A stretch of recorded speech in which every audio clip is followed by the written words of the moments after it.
Assalamualaikum warahmatullahi wabarakatuh. Selamat pagi anak-anakku kelas 10 TKRO 2. Pada pagi hari ini kita bertemu lagi dalam pelajaran pekerjaan dasar teknik otomotif. Untuk buku, diktat atau modul sudah saya share di Teams, bisa kalian download, bisa kalian pelajari. Untuk itu kita mulai saja. Pada kesempatan hari ini, hari Selasa, kita mulai dengan namanya cara membaca dari buku PDTO yang sudah kita share. Di situ ada dari kedudukan bahan ajar, yaitu mata pelajarannya pekerjaan dasar teknik otomotif, kelas dari 10 dari semester 1. Baik, anak-anakku sekalian, untuk kompetensi dasar yang diharapkan nanti yaitu kalian semua bisa mengidentifikasi jenis-jenis hand tools sesuai fungsinya, kemudian sampai terakhir nanti pada semester ini adalah mengidentifikasi jenis-jenis special service tool atau SST sesuai dengan fungsinya. Baik anak-anakku sekalian, langsung kita geser ke bawah, ada daftar isi, dan yang paling diutamakan yaitu di sini, di glosarium.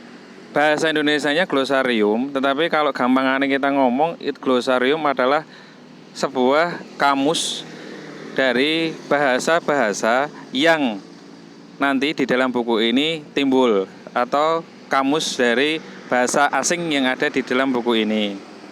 Kalian bisa lihat contoh, nanti di buku ini ada tulisan spanner. Nah, artinya spanner itu apa? Alat untuk membuka dan mengencangkan baut atau mur. Kemudian ada tulisan tension words. Jadi alat ini digunakan untuk mengencangkan mur atau baut menurut nilai torsi yang telah ditentukan oleh pabrik. Seperti itu nanti. Bisa kalian lihat, nanti ada buku yang tulisan yang bahasa asing atau bahasa aslinya kalian belum tahu. Kalian bisa lihat di glosarium tersebut. Baik anak-anakku sekalian, yang kita mulai nanti adalah bab 1, yaitu hand tool atau alat-alat tangan. Jadi anak-anakku sekalian yang nanti kerja di bidang otomotif, yang kepengen mendalami dunia otomotif, harus mengerti, harus bisa menggunakan alat-alat tangan atau bahasa kerennya itu hand tool. Dimana hand tool itu banyak sekali macamnya, banyak sekali jenisnya, banyak sekali kegunaannya. Maka dari itu, mari kita mulai satu persatu, kita lihat penggunaannya, kita baca. Nanti apabila ada yang kurang jelas, bisa ditanyakan di chat di tim. Anak-anakku yang saya sayangi, tujuan akhir dari pembelajaran ini adalah kalian semua nanti harapan saya bisa menyebutkan nama alat-alat bengkel otomotif sesuai dengan bahasa Indonesia ataupun bahasa Inggris sesuai aslinya. Yang kedua, bisa menjelaskan fungsi dari masing-masing alat. Yang ketiga, bisa memeragakan penggunaan alat sesuai dengan prosedur yang benar. Kemudian yang keempat, membuat produk sederhana dengan peralatan kerja bangku. Kerja bangku itu apa, Pak? Nanti kalian bisa baca. Yang kelima adalah memperhatikan K3. K3 itu keselamatan dan kesehatan kerja. Keselamatan dan kesehatan kerja nanti akan kita bahas di pelajaran yang kedua, yaitu nanti adalah di teknik dasar otomotif. Jadi ini kita berkelanjutan, dan perlu diingat nanti skemanya seperti yang kemarin. Karena kemarin saya masih perkenalan. Kalau sekarang skemanya jam pertama, jam kedua, kemudian istirahat 30 menit, kita lanjutkan jam ke-3, 4. Jadi jam pertama, kedua pendidikan teknik dasar otomotif, pekerjaan dasar teknik otomotif sampai jam setengah 9. Kemudian nanti istirahat setengah jam, 30 menit, jam 9 kita mulai dari teknologi dasar otomotif. Anak-anakku sekalian, di sini kalian bisa lihat untuk pembelajaran yang pertama adalah peralatan bengkel otomotif. Peralatan bengkel otomotif banyak sekali.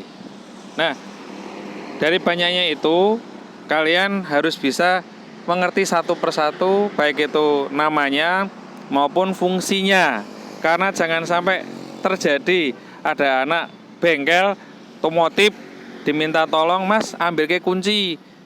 Misal ini kunci pas malah njukuke tang. Mas ambil ke kunci ring malah njukuke kunci L. Seperti itu terjadi. Antara mur dan baut pun banyak sekali siswa yang belum bisa menjelaskan secara detail. Oh ini Pak yang namanya mur, ini yang namanya baut. Makanya dari itu kita mari belajar bersama-sama.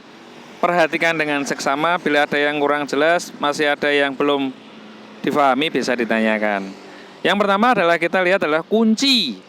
Bisa kalian tahu kalau kunci adalah untuk membuka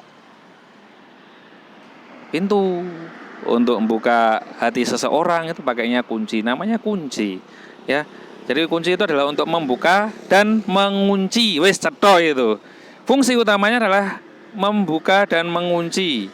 Nah, di bidang otomotif itu kita bisa kenal dengan namanya ada kunci pas, ada kunci ring, ada kunci pas ring atau namanya kunci kombinasi, ada kunci nipel. Lah ini nipel itu bukan nipel yang saru ya, jangan kemana-mana pikirannya. Nipel itu seperti ini. Jadi bentuknya hampir sama dengan kunci pas, tetapi bedanya pada heksnya atau yang coakannya itu. Nah, dia digunakan untuk melepas sambungan pipa-pipa. Contoh kunci nipel itu digunakan untuk melepas pada sambungan. Yang dilihatkan itu adalah master silinder rem. Anak-anakku sekalian yang saya sayangi, dari macam-macam kunci itu nanti kalian semua harapan saya dibaca. Setelah dibaca, di akhirnya nanti saya kepingin ya di halaman 17 ini. Di halaman 17 ini ada satuan obeng yang terakhir obeng. Harapan saya punyalah obeng lah di rumah lah. Meskipun di rumah tidak punya kunci sok, kunci macam-macam. Harapan saya di rumah minimal ada kunci pas, ada kunci ring, ada kunci ya kalau nggak ada kunci rumah ya obeng lah. Ada obeng plus, ada obeng minus seperti ini. Ini kepalanya yang dikatakan plus itu ada bentuknya cross. Kita katakan minus karena bentuknya seperti huruf mendatar ya.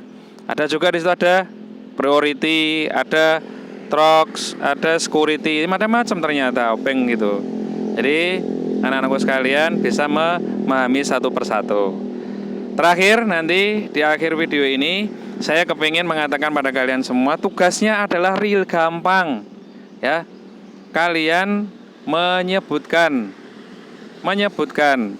kunci atau obeng yang kalian punya di rumah, kemudian dipraktekkan untuk membuka sesuatu. Terserah membuka apa, buka jendela boleh, membuka tebeng motor boleh, membuka baut rumah boleh, baut apapun. Saya cuma kepengen lihat, divideokan, kemudian kirim di tim. Kalau tidak bisa kirim di Teams, kirim di WA Group. Nah, gitu ya. Kalau nggak bisa kirim di Teams, kirim di WA Group. Berapa menit Pak? Terserah, mau 3 menit boleh, mau 1 menit boleh. Yang pasti terlihat jelas bahwasanya anak-anakku menggunakan dan menyebutkan. Jadi disebutkan begini.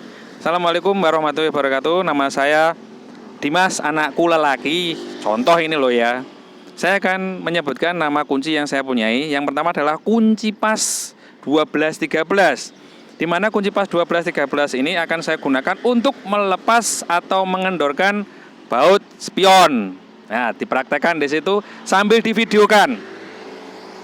Setelah dipraktekkan, divideokan, kirim ke Teams atau kirimnya ke WA Group. Baik, anak-anakku sekalian, demikian video saya hari ini untuk pekerjaan dasar teknik otomotif tentang yang pertama adalah kunci, macam-macam kunci, dan yang terakhir kita sampai di obeng ya. Obeng kalau orang mengenal namanya drei ya. Baik, kita jumpa lagi minggu depan. Tapi tetap ingat nanti ada pelajaran berikutnya yaitu pelajaran teknologi dasar otomotif. Jadi tetap stay tune, tetap online di Teams. Selamat pagi, semangat. Assalamualaikum warahmatullahi wabarakatuh.